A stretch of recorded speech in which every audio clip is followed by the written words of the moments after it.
আজকে আমি শর্টকাটে ফিশ অনিয়ন দেখাবো। এখানে আমি লাক্কা মাছ নিয়েছি এবং ছোট ছোট টুকরো করে এটাকে হলুদ, মরিচ, লবণ এবং একটুখানি ময়দার গুঁড়ো দিয়ে ভালো করে মেখে এভাবে ডুবো তেলে ভেজে নিচ্ছি। এটা কিন্তু খুব সহজ একটা রেসিপি।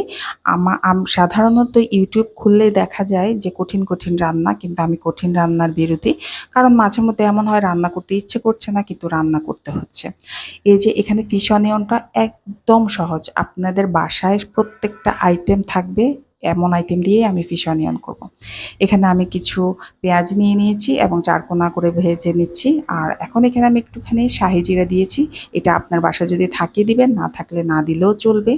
তারপরে আমি এখানে টমেটো এবং ক্যাপসিকাম চারকোনা করে কেটে এগুলো দিয়ে নিচ্ছি। এগুলো দেওয়ার পরে আমি ৩ থেকে ৪ মিনিট এগুলো ভেজে নিব। চুলোটা কিন্তু অবশ্যই মাঝারি আঁচে থাকবে। এই যে এখানে একটু ভাজার পরে আমি সয়া সস ১ টেবিল চামচের মতো দিয়ে নিচ্ছি।